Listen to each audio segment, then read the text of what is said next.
So for today's video guys, so paano po tayo mag-register sa bagong SIM ngayong 2024. So yun, so, para po ito sa mga smart user or talk and text user.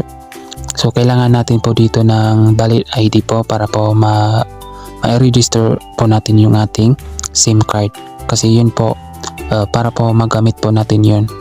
So kapag hindi po natin i-register, so hindi po tayo makaka-receive ng text or tawag, or hindi po tayo makakatawag. So hindi po natin magagamit yung ating SIM kapag hindi po natin ma-register, kasi nasa batas po yan. So yun po, so ngayon is tuturuan ko po kayo kung paano po natin i-register yung ating bagong SIM na binili po natin.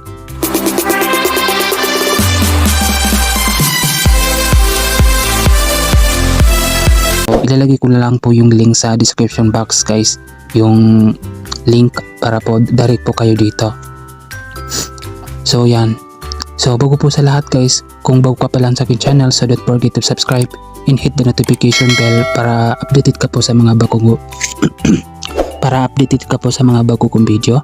So paano natin i-register yung SIM na binili po natin ngayong 2024, kasi meron sila po ditong 3 easy steps para po ma-register po natin yung bagong SIM po natin. So ilalagay natin dito yung phone number na binili natin na SIM card. So magsisimula po tayo dito sa 9, and then i-click po natin itong box and then send OTP. So yan, magsiset sila po ng OTP number, so ikaka-filling po natin dito. And then verify OTP. So yan, great, mobile was successfully verified. So i-click natin. So ayan, dito naman sa next step, so dito sa type of registration, so i-select natin. So ayan guys, so meron sila ditong option. So I am registering a newly bought SIM. Kung bago yung SIM na binili natin, so ito po. And then customer information dito, so Philippines, and then ID card. So kailangan natin ng valid ID guys. So yan, ito yung mga kailangan nila na valid ID. So Philippine Identification Card. So pwede po natin gamitin yung ating temporary na national ID. So ang isa-select natin dito, itong the other valid ID or document with photo. And then dito naman is upload natin yung ating valid ID. So kailangan nakapik po yon. And then i-check po natin ito.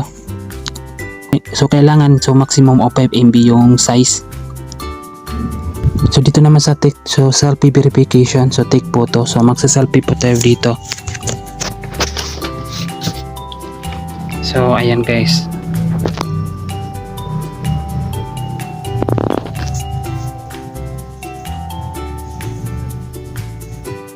So your selfie was successfully captured. So okay po natin.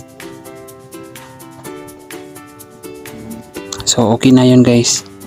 And then ID na card number. So ilalagay natin dito yung ID card number. Ito yung ID number natin. So kung gamit nyo po ay National Temporary ID, so ang ilalagay nyo po ay yung PCN. And then dito naman sa first name, so yung pangalan natin. And then middle name, so kung wala po is i-check nyo po itong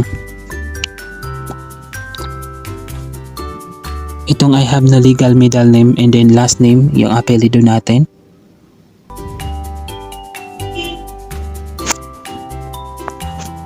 And then birthday.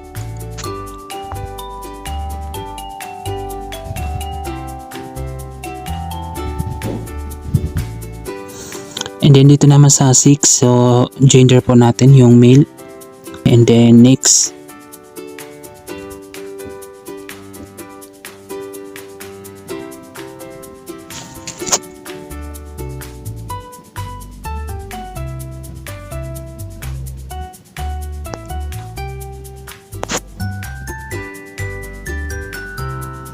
Ayan.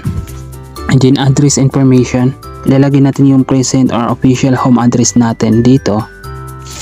Pwede po natin ilagay dito yung present address natin o yung nakalagay sa ating national ID. Yun po ang ilalagay natin dito. Kung wala po kayong house number, so i-po natin dito.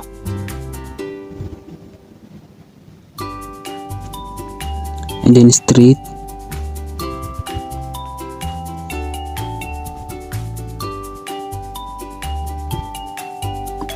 So wag na natin.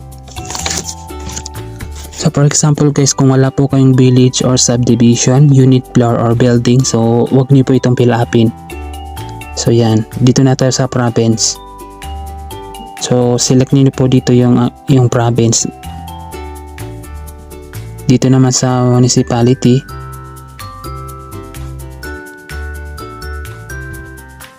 and then select barangay. So and then zip code. So okay na to guys. And then alternate contact numbers, optional naman dito.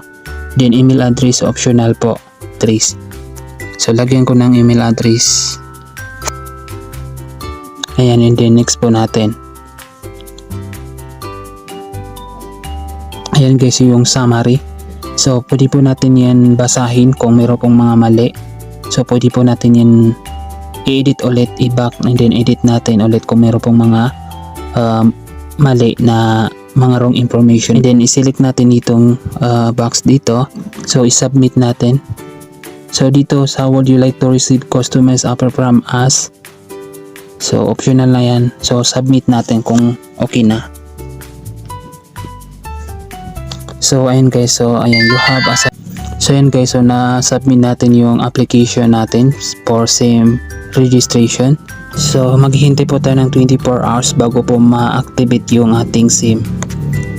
Kapag na-verify po yan or na makaka-receive po tayo ng SMS na text po na galing sa Smart or Token Tix, successful naman yung pag-register natin.